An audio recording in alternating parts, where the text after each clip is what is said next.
So. You don't have power outside? Yeah. So.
Yeah, 4-8. Okay. Thank you. Thanks. The kitchen is one hole, right? I'm sorry. Yeah, the kitchen's one hole.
Well, that's just not working. That is a pain in the butt. So there is work being done at the archive, and I'm here to kind of help babysit it all. And something happened to where the hard drive that I was referring to got messed up. So very irritated. Anyhow,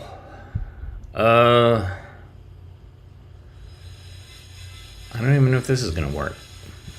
Hold on. Nope. Yeah, basically a hard drive got messed up, so I'm trying to fix it.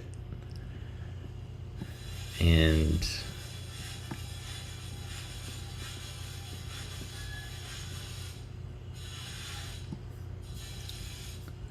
one second, I'm sorry. It happened just as the show started, because everything was running fine before that.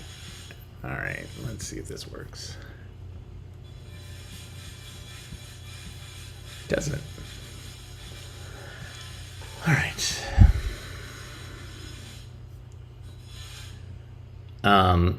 Enjoy. Not even that's not even. There we go.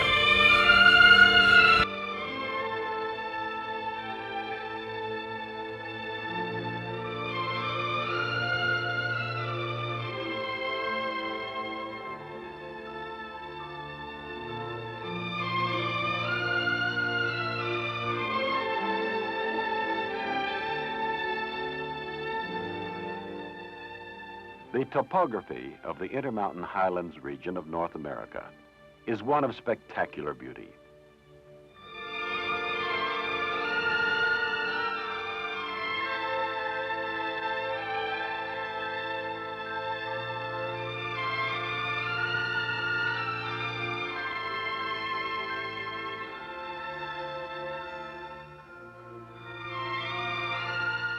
It is beautiful, but for the most part, it is arid.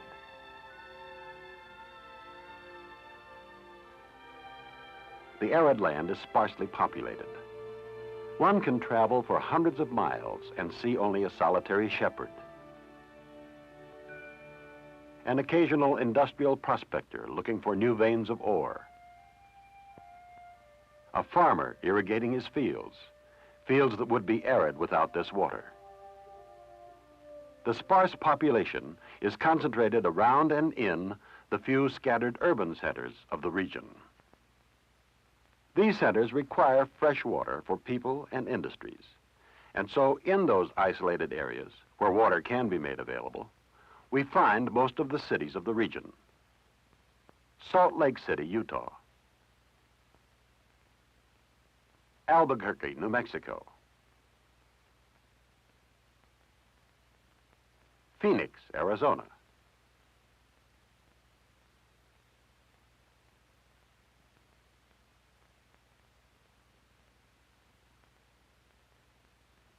Reno, Nevada. Pocatello, Idaho.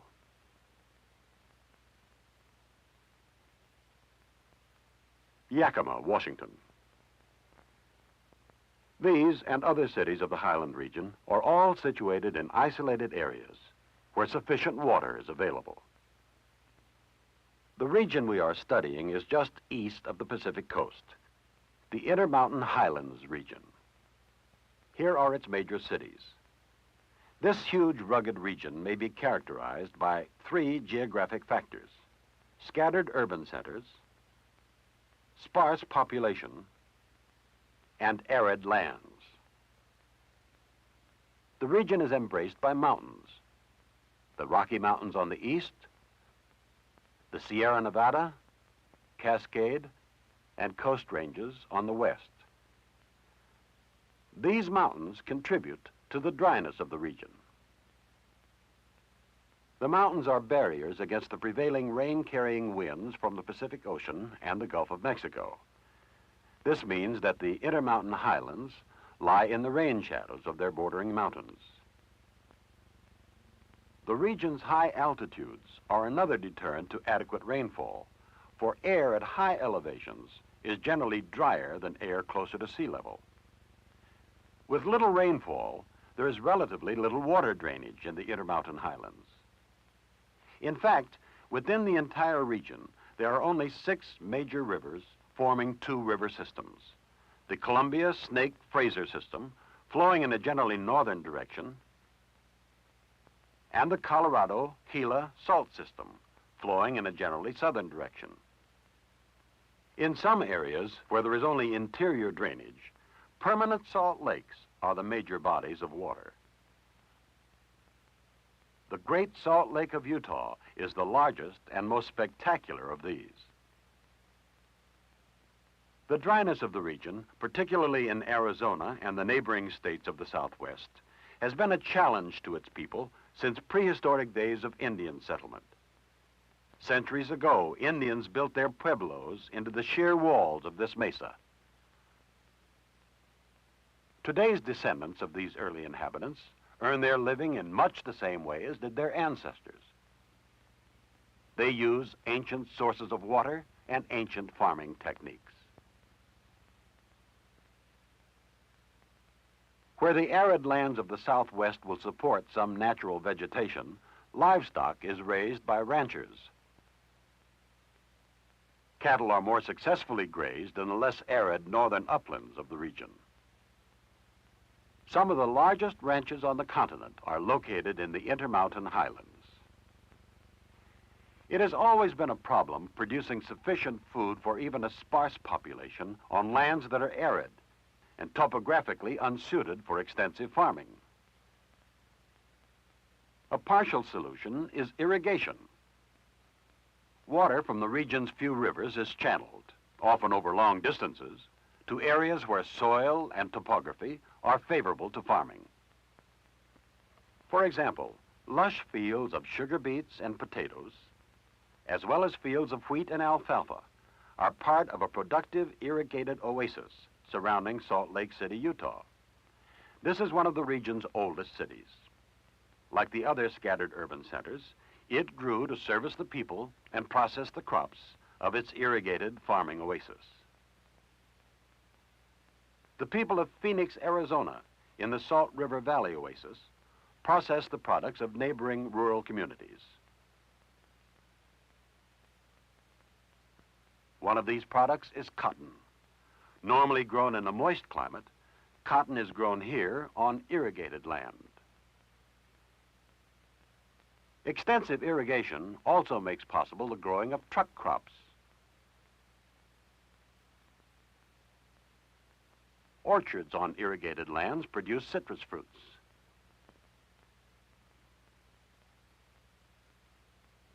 Farther north, apple and peach trees thrive on the irrigated lands of the Columbia River Valley oasis. The leading urban center of this oasis is Yakima, Washington. Locally produced fruit is processed in its factories. And still farther north, in the province of British Columbia, factory workers in urban centers around Canada's Okanagan Lake handle the produce of this oasis. So within the arid and semi-arid lands of the Intermountain Highlands, water that has been diverted for irrigation has helped establish agricultural oases. Within these oases, some of the region's scattered urban centers have developed.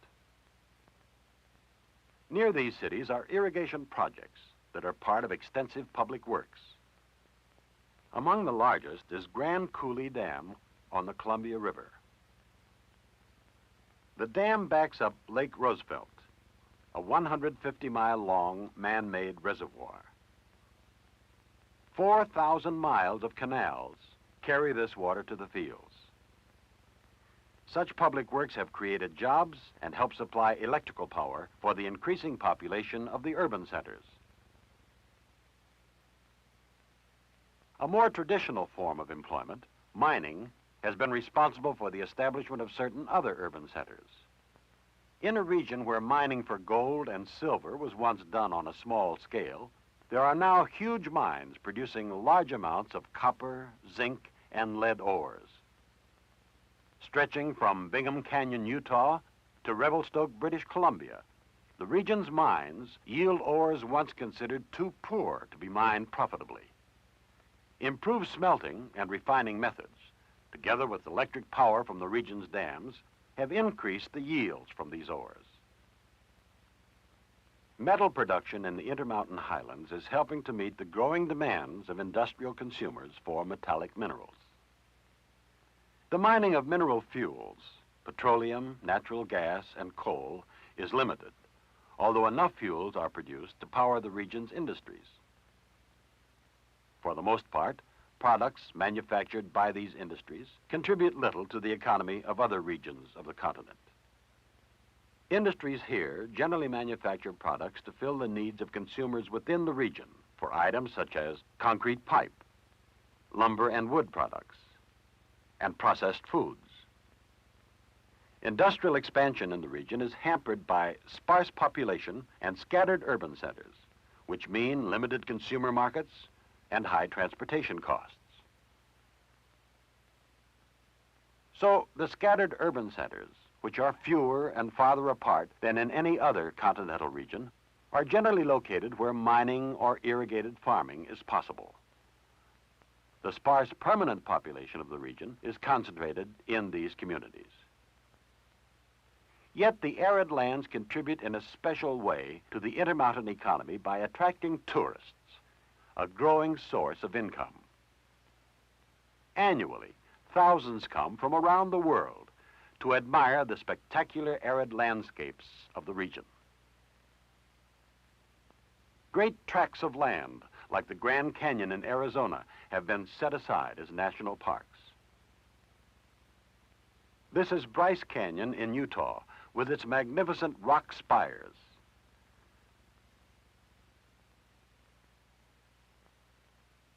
Zion National Park, Utah, is the setting for many Western films, whose locales often reflect the wide variety and topography of the region.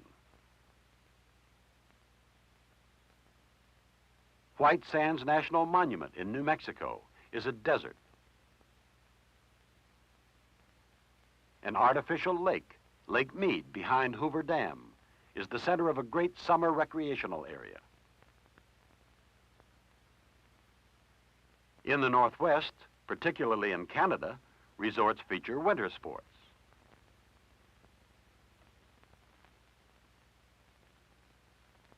The varied recreational areas attract many people and have expanded to care for the needs of growing numbers of tourists.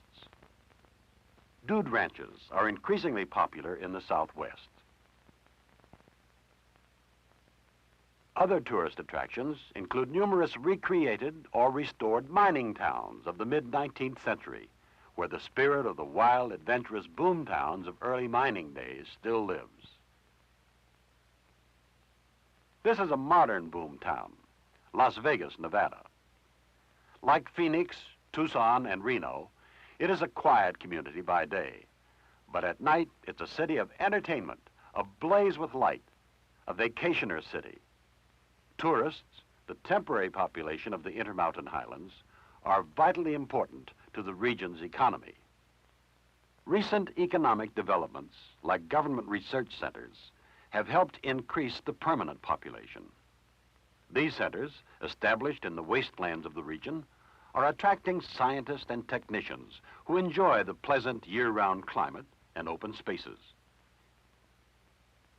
They live in newer housing developments in urban centers that were once nothing but unimproved desert lands. And this is a relatively new kind of housing development, a city designed for the retired and the elderly. Such communities are rapidly multiplying in the Southwest as they prove ideal for older citizens seeking to spend their retirement years in a warm, dry climate. These, then, are among the most recent residents of the Intermountain Highlands, a vast region composed mainly of arid lands, which pose many problems for large-scale development for human use. It is a region that supports a relatively sparse population, yet human endeavor and technology have made some arid lands yield agricultural and mineral wealth.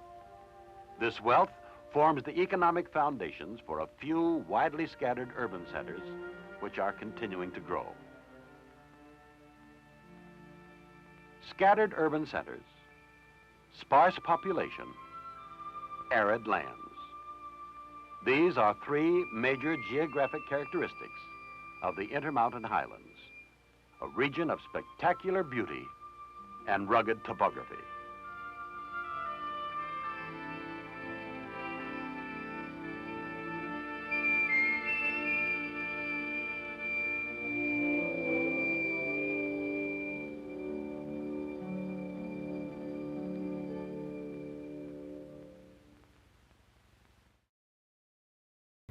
So I wasn't counting on showing you that film today, but because my hard drive disconnected while I started the streaming show, which had a lot of the films that I was going to show today, we had a big hiccup, and so I had that as a safety because that's on another internal drive. So there you go.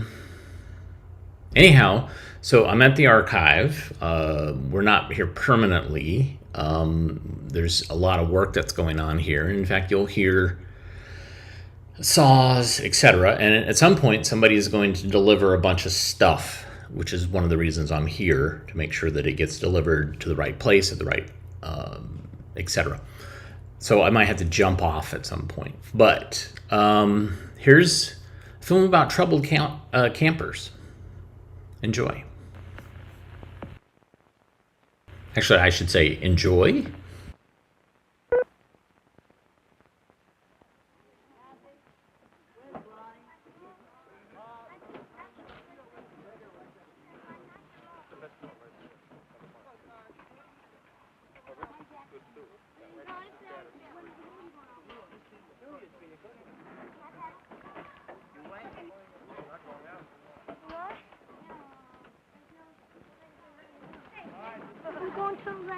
What? I don't know. Tom sort of Hi, Steve? Yes. We're going to Turtles Island? No, we're going out to the swamp. Good. No, face the other way. Face the other way.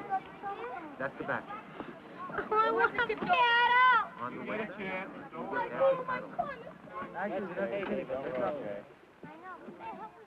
Camp Widow has pioneered in creating a therapeutic summer environment for boys with emotional problems.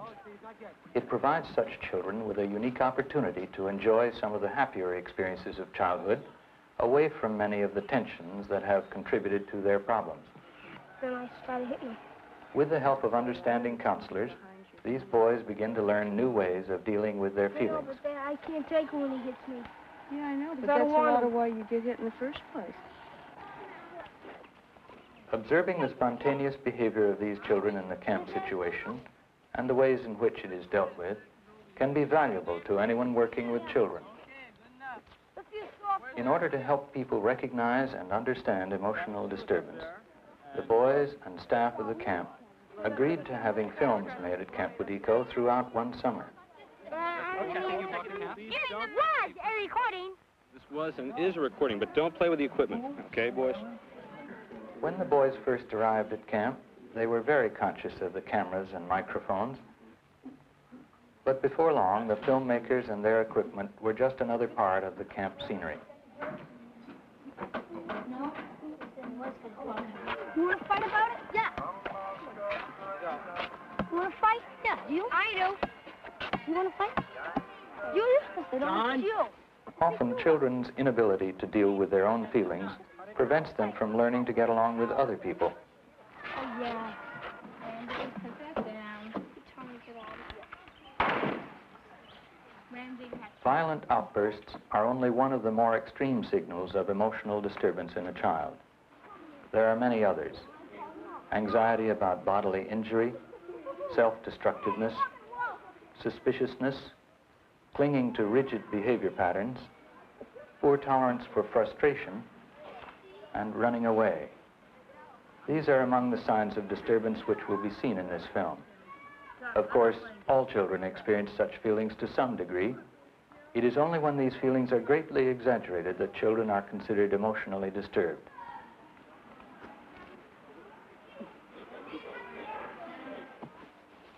Eve. Hang on tight. For all children, summer is a time of discovery, a time for exploring the world outside as well as the inner world of thoughts and feelings. It's a time for making new friends, for trying new things, and testing new muscles. Yeah, man. Jumping barbed wire. Where? Barbed wire. Right there.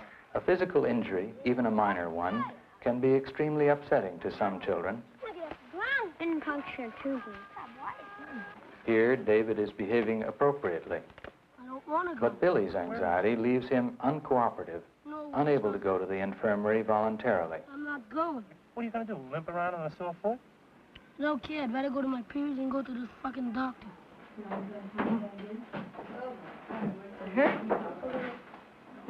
The disturbed child is more than usually sensitive about his sense of wholeness. An accident or a bruise can threaten his fragile equilibrium. As a result, the staff of the camp infirmary usually spend as much time providing comfort and reassurance to the boys as they do dispensing bandages and aspirin. Did you just come to rest a while? Want to take your jacket off and dry it out? The infirmary thus becomes an important place for the staff to observe individual behavior in response to injury. Is that a gash or a tiny gash? That's a little cut. But it's open. That's not butterflies. This is a butterfly. What? I'll show you. See, it's got a little thing cut out there. Steve expresses anxiety about his cut with constant questions and chatter. The nurse takes his concern seriously. She tries to reassure him by quietly explaining what she is doing. My back. Yeah, this is going to sting. John's fear is greater than the pain usually associated with a small scratch, and his protests seem exaggerated. Those sting like hell. I didn't have one on my tongue. What did you do? I didn't. I did. I cut myself. How do you know I didn't do it for this? You told me you did it when you were carving. So, how do you know I didn't go like that? I don't think that... Scott, on the other hand, seems to view his cut hand with some detachment. The cut was not an accident. I went one slice and hit it. I went like this. Can you? I must have did it purposely, huh? Can you hold this? I must have did it purposely, huh? I don't know, did you? What, Scott's need for attention exceeds his personal discomfort. His self-destructive act and now his taunting manner puzzle the camp staff, who find it hard to understand him. No, I'm going to go out and get him and put him in the water. Well, it'd be a good idea not to do it again. Why not? Well, you know, you can come back to talk to us. You don't have to cut yourself to come back. Yes.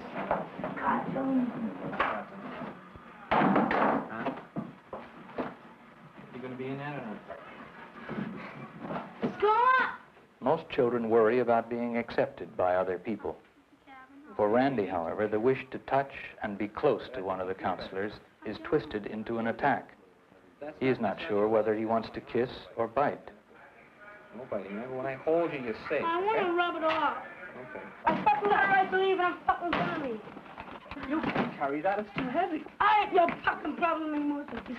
Bruce is very conscious of the way he appears to others and is very sensitive to the possibility that other people are laughing at him. Often his response is to try to run away.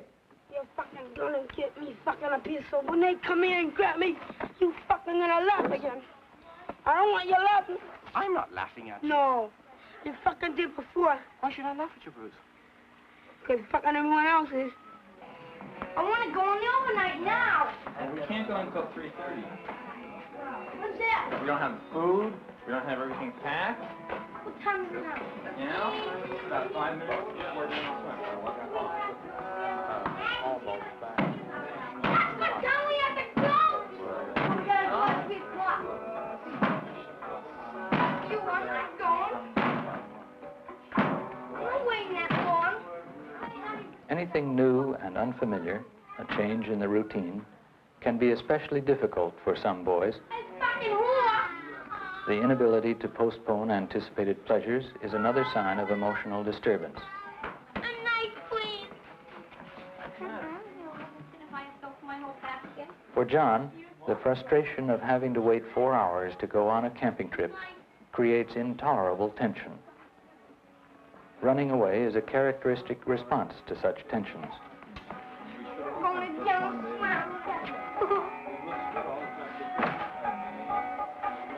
the fuck out of here! I'm gonna burn it out! Get the fuck out of here! Get the fuck out out of here, goddamn bitch. Fuck you. No, I'm getting both periods. Some of the accepted social conventions, like those against swearing, can be relaxed in the camp situation. Here, Mike's swearing serves to discharge tensions and angers that gradually he will learn to express in more appropriate ways. Time up. Fuck you, I'm getting time to fish. Half an hour of fishing. If you don't like it, you can fucking lump it. How you doing? Fuck was on the right still. I'm sorry. You were when I saw you. And that was enough. Like many children who are considered emotionally disturbed, John has difficulty expressing his feelings verbally. He is action-oriented. When he is punished for breaking waterfront rules by having to sit on the beach, he becomes extremely frustrated. As his anger and frustration build up, he finally throws himself on the ground in a tantrum.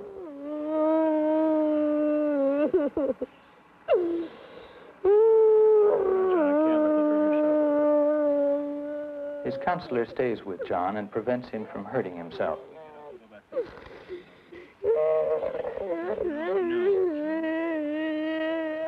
When he regains control, he will be better able to deal with the problems that led to the tantrum. Okay.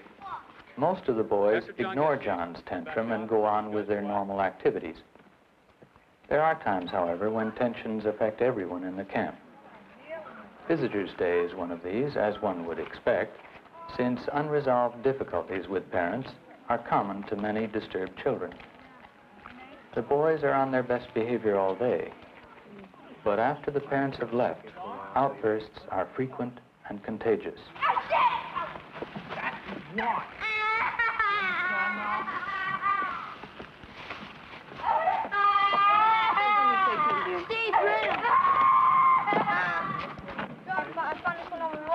That's mine.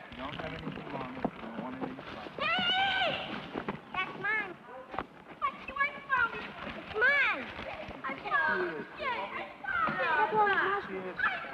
Well, he's saying it's his. Get out! Get out! Don't squirt me! Get out! Hey, Mark, cut it. I'll take it. At bedtime, fears which are manageable during the day often become magnified.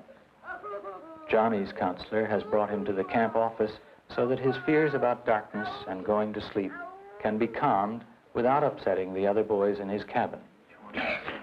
So that things can quiet down. Because tomorrow when you wake up, it will be the same as it was today. Go to activities. Excessive emotional behavior tends to elicit extreme responses in adults. Holding is only one way of soothing a panicky child. But in this case, together with the counselor's quiet, calm voice, it seems effective.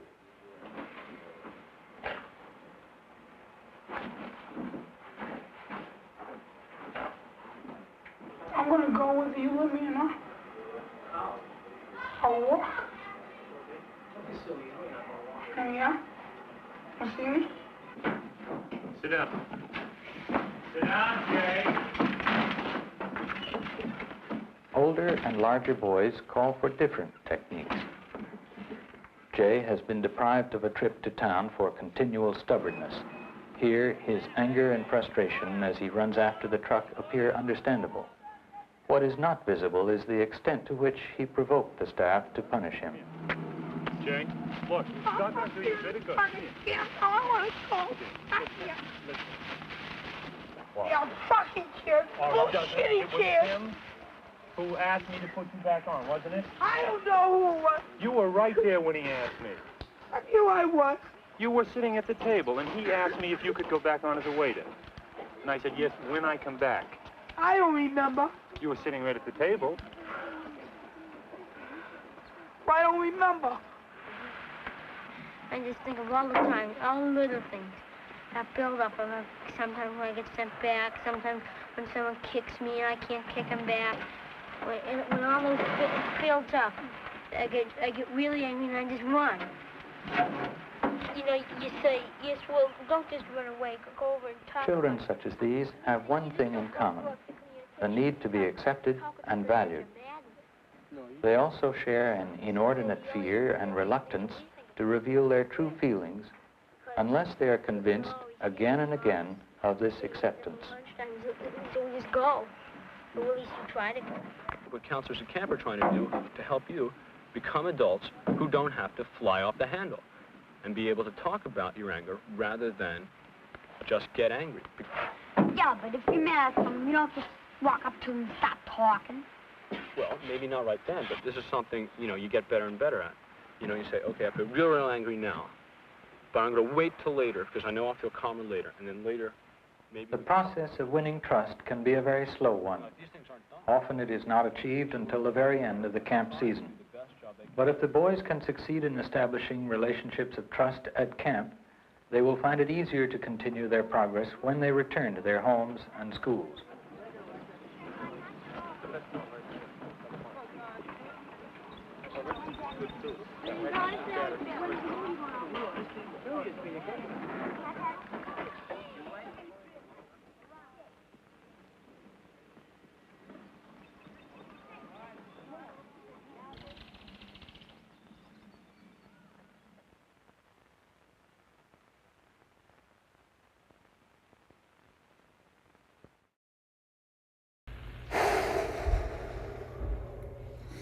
Wow. Okay. So I apologize if that was triggering.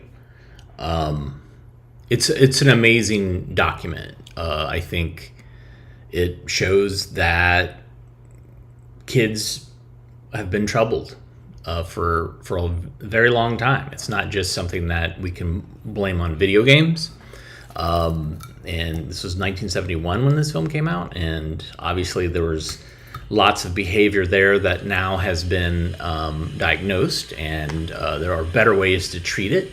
But this was a stab at trying to help figure out. And so I think they concentrated on the trauma and the drama, and not on other aspects of this. But yeah, so I apologize. I think it's an amazing film nonetheless, but I am sorry for all the F-bombs. Man, I did the first time I heard it, I ran over and I was like, oh no, here we go. So I apologize for that. Anyways, it's obvious I didn't think.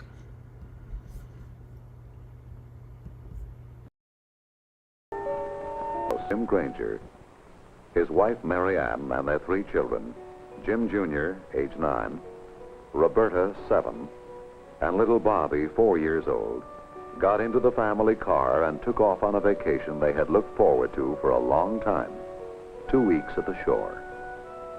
And will never return to this house.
This is where the vacation trip for the Grangers ended. No more than 2 hours distance from their home. Both parents and the little girl were killed. The 2 little boys were left orphans. Reason for the accident? The Granger car was overloaded and traveling at a high rate of speed and couldn't negotiate a curve in the road. What makes this even more of a tragedy is the fact that it could have been avoided. Warner Depew, Secretary of Revenue for Pennsylvania. One of his major responsibilities is to see that both drivers and cars are qualified and safe to travel Pennsylvania highways.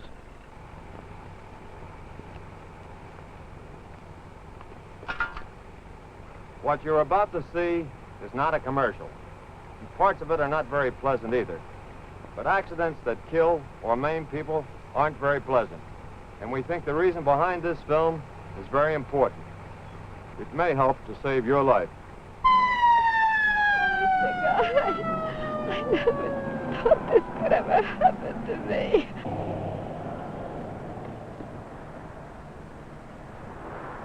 Mrs. Murray was a good driver, and she had never taken a chance until 2 days ago.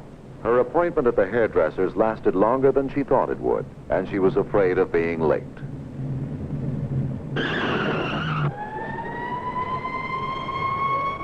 At least Mrs. Murray is going to live in a wheelchair.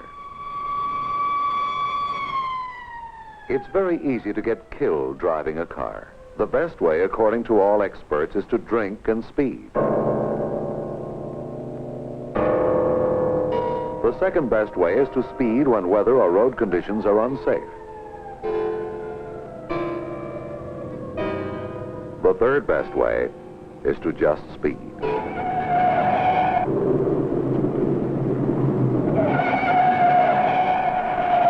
Speeding will get you there a few minutes faster than someone who doesn't speed.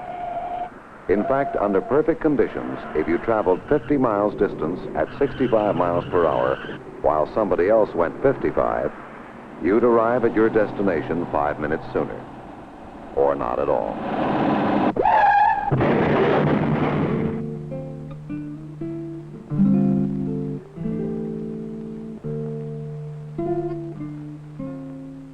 Of course, thousands of people have an accident like this each year and don't get killed. Instead, they lose a limb, or their eyesight, or become paralyzed, or brain damage is so great they can't ever function normally again. All because someone wanted to get someplace 5 minutes earlier.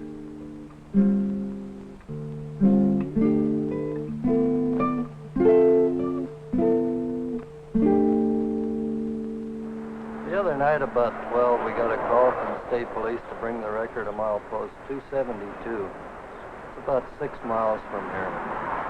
When we got there, there was a mother and 3 kids in this.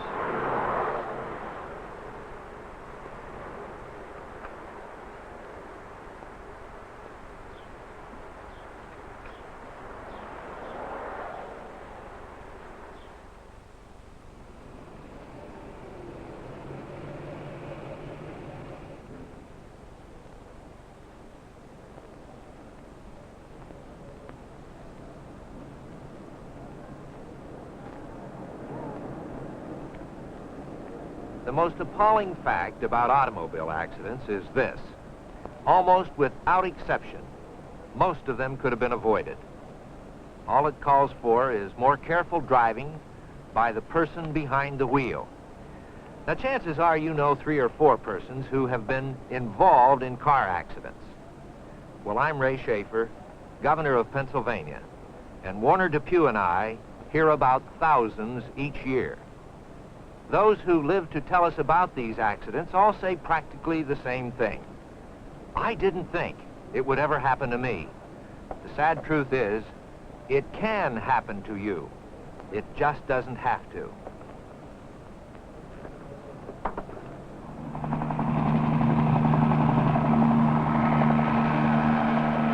Possible, we design roads and traffic systems to carry millions of motorists each year.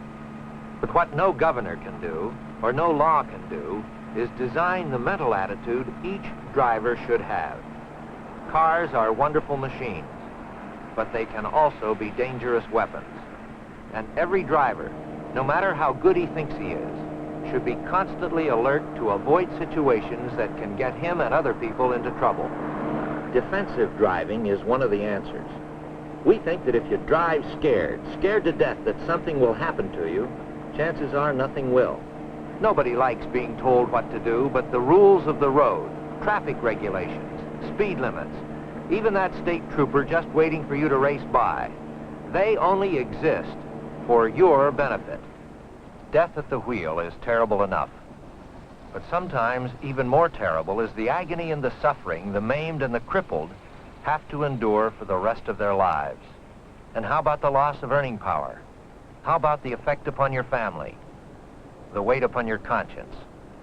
It may only be a slogan, but please, drive as if your life depended upon it. Don't think accidents can't happen to you. They can, if you let them.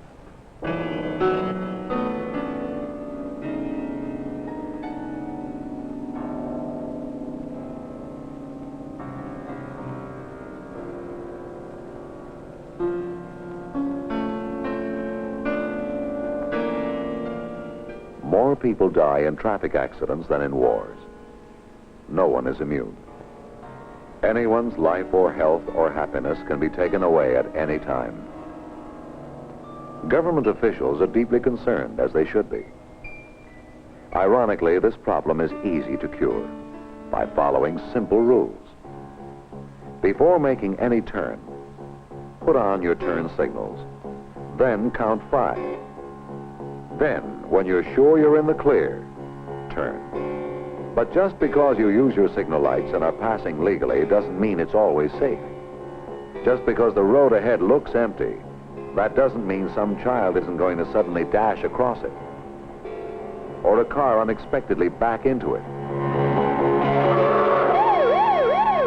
or that another car or truck won't appear around a curve or at an intersection.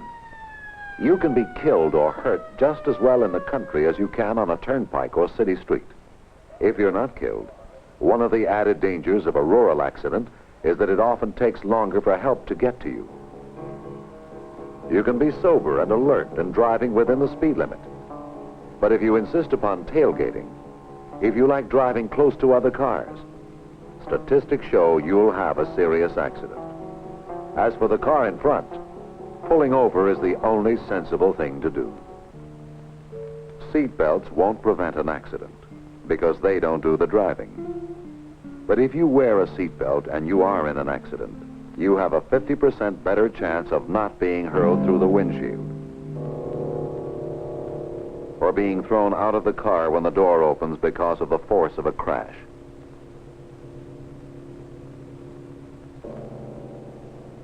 These people could have lived if they'd used their safety belts. Yet thousands like them make the same mistake each day.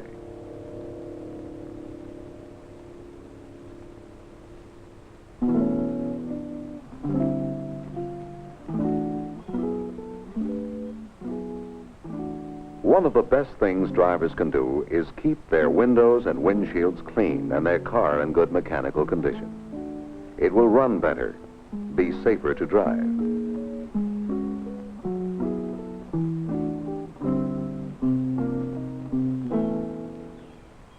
But all the car care in the world won't help if you're so overly confident that you go through a red light.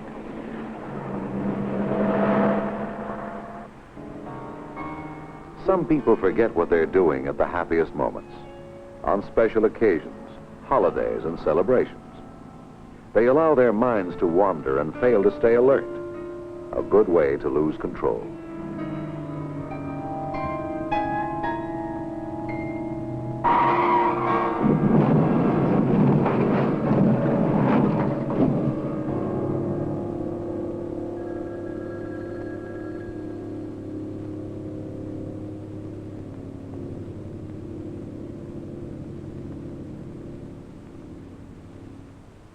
When your day is done, that's when the day really begins for ambulances and wreckers and the highway patrol. When you're on your way home from work, and you're anxious to get there. You've put in a hard day. The boss has been on your neck. Or you're late and you want to get home in time to eat and to change, perhaps to make the game. And the anger and frustration and impatience boils up inside you. You're tired and tense. It's sometime between 4:30 and 6:30 in the evening, and you don't care. Besides, you're a good driver. Another way to put policemen and ambulance drivers to work is to stop and have a few drinks before driving home. Most people who drink would be offended if you called them murderers. Drinking is the biggest highway killer. It is also the biggest crippler, and keeps emergency hospital crews busy every night stitching up faces and setting broken limbs.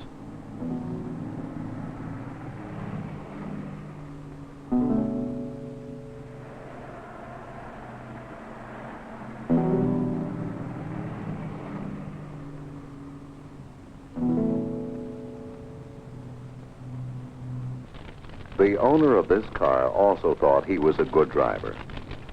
Such a good driver that he could drive well even after drinking. His first accident in 20 years. And he didn't think it would ever happen to him. But you don't even have to drink. Maybe you're driving home and it's getting late. You've been driving without a stop because you're anxious to get home. You're only about an hour away, and you're just a little tired.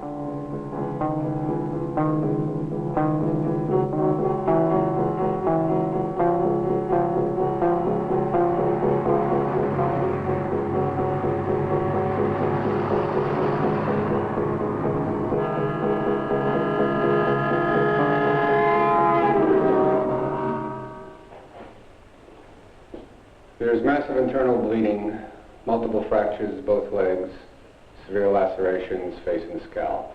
He doesn't know what happened. Said he doesn't think he fell asleep.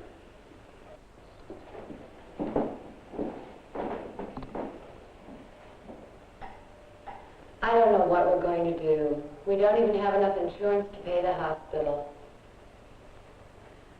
I don't understand. He promised me that if he ever felt tired, he'd stop and rest.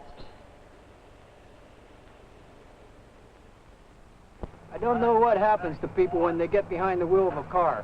You see them cutting in and out of lanes as if they were the only ones on the road. Or not giving the right of way when they're supposed to. But they think nothing of zooming along at 70 or 80 with a car full of people. To me, it's more than recklessness or discourtesy. It's stupidity.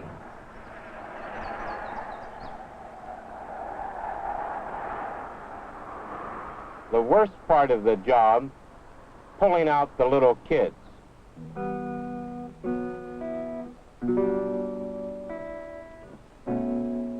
There are more drivers under the age of 20 involved in automobile accidents than any other age group.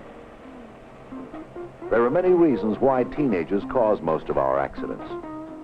Drinking, speeding, recklessness.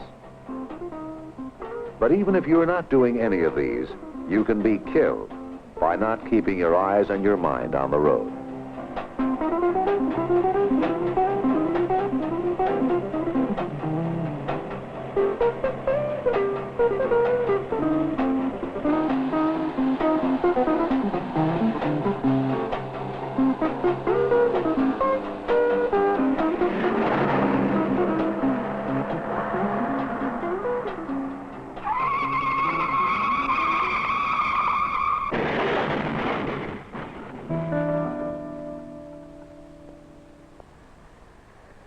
One of the safety cliches, which happens to be true, is that most accidents happen within 25 miles of the driver's home.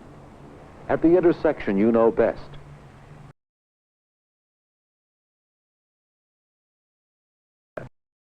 Nothing can ever happen to them here. Well, they didn't think it would happen to them here. You don't even need a street for an accident. Each year, hundreds of people are killed, thousands injured, in supposedly safe areas like shopping centers. The first I knew was when I heard her scream.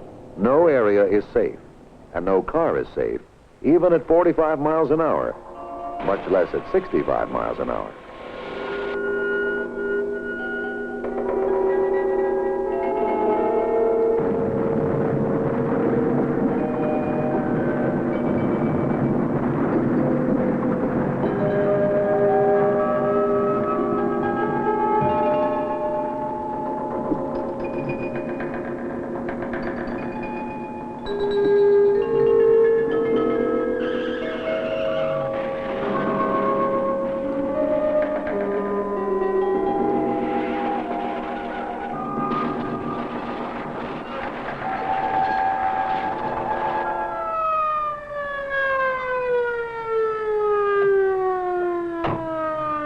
As an ambulance driver, I see them all. Doctors, housewives, salesmen, truck drivers, The funny part is most of them, if they're still alive when we get there, say this is their first accident.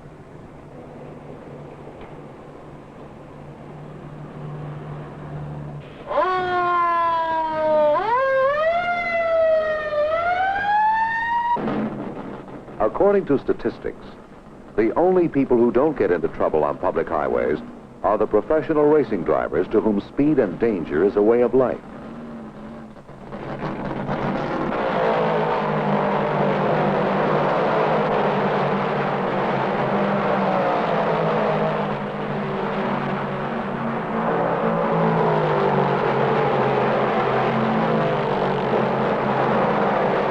The only reason we don't get into trouble on a highway is that we're scared to death of the other drivers. At least we know what we're doing here. What they do out there is unbelievable. Mr. Baker. Yes. I understand you're moving. That's right. Why? I was in an accident. I didn't have enough insurance to pay off what I needed. The man I hit got a judgment against me in court. The house will pay for part of it. Part of it? Yeah. For the next few years, he gets part of my paycheck each week as well. This is a special home run by the Commonwealth of Pennsylvania for children who cannot be cared for in their own homes. There are birth deformities here, chronically diseased children, and some mentally retarded. But there are other children here who were not deformed at birth, who had no chronic disabling disease, who were not mentally retarded, but who will spend the rest of their lives in this home. These children are here because there are some drivers who didn't think they'd ever hit a child or involve one in an auto accident.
Jimmy is one of the lucky ones.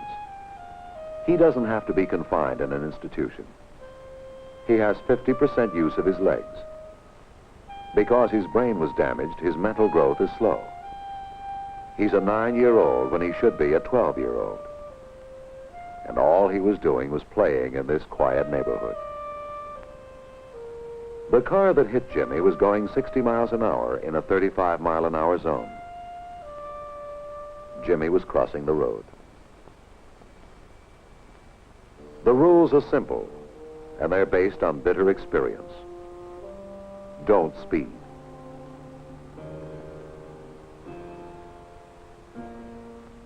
Don't disregard weather conditions. Don't drive while under the influence of alcohol. Don't ignore traffic signals. Don't tailgate or pass recklessly. Don't fail to wear a safety belt. Please don't drive while tired or angry or frustrated. Don't allow yourself to become distracted or forgetful. Don't feel overconfident because you're behind the wheel of a big new well-polished car.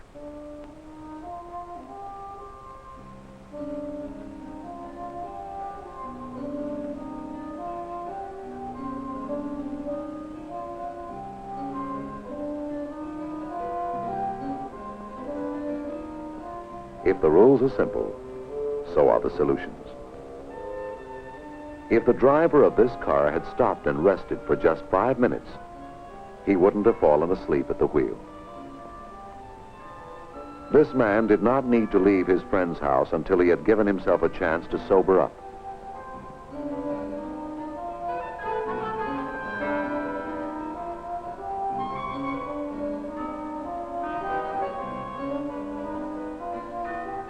This family could have postponed their trip until weather conditions improved.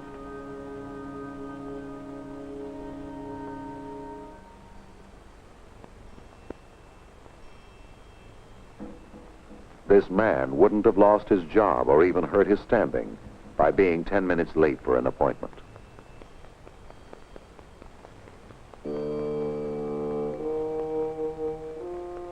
It would have taken about 5 seconds for this person to fasten his safety belt. A routine mechanical checkup would have prevented this accident.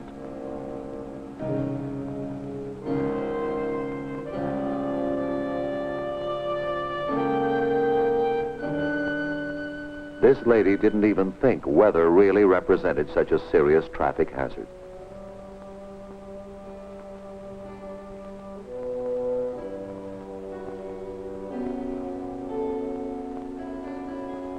This man could have stopped to think about his problems by the side of the road, not while driving.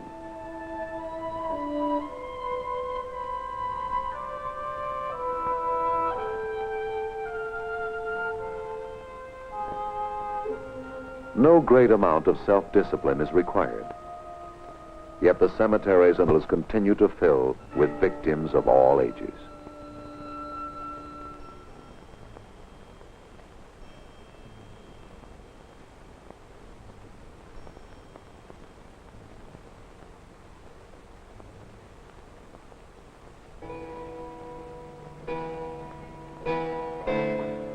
All because somebody didn't think. You think of that next time you're behind the wheel.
the next, the next, right the next, the next, the next, right the next, right the next, right the next, there! Hooray!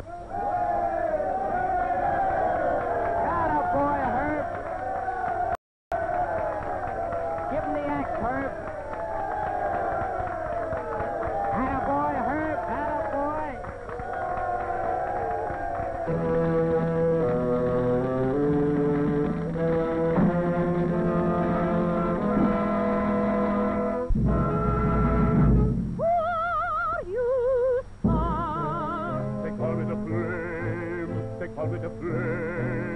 And I'm hard, sister, I'm hard. You burn me up with indignation.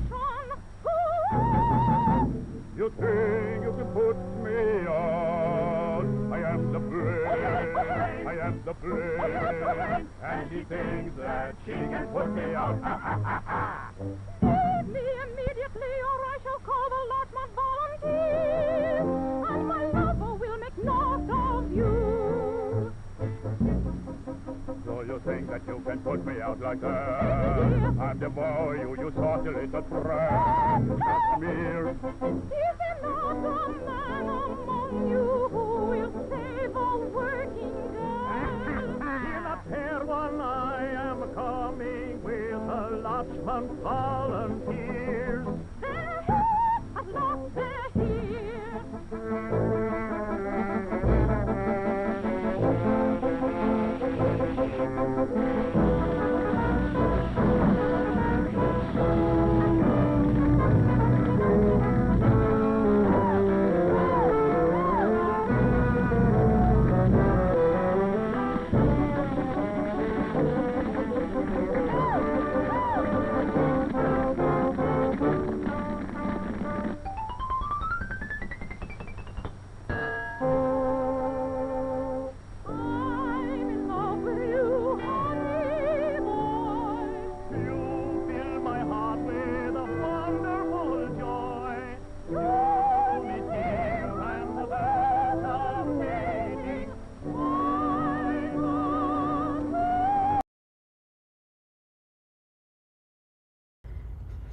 I'm so sorry. I'm sorry today was filled with trauma and drama. I had intended on showing this at the end of the day anyways. I just was like, you know what, we need to watch a cartoon. I didn't realize why we needed to watch a cartoon. The irony is that I gave a Zoom lecture to a bunch of NYU students who were taking a class in curating or programming film programs. And I said, well, you know, don't traumatize your audiences. Don't, you know, punish them because they won't come back.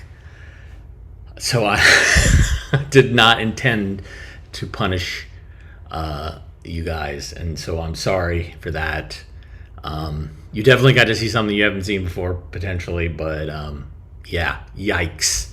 Holy cow. Anyhow, thanks for donating, Nathan, in spite of the trauma, and thank you, Jeremy, as well. I did like that cartoon. I'm gonna have to watch that again. It's so good. The singing, the counterpoint of the mouse and the flame that's chasing after her, and then the chorus of flames. So good. Anyways, there's so many work people here that I'm coordinating with that I have to get back to them because a bunch of appliances are showing up next. We will talk soon. Thank you so much for your watching. Hit the like, hit the thumbs up button. Even if you didn't particularly like this show, you know, give me the benefit of the doubt that the next show that I do is going to be so much better. So much better. Anyways, we love you guys and have a great weekend. And we will see you on Monday. Take care.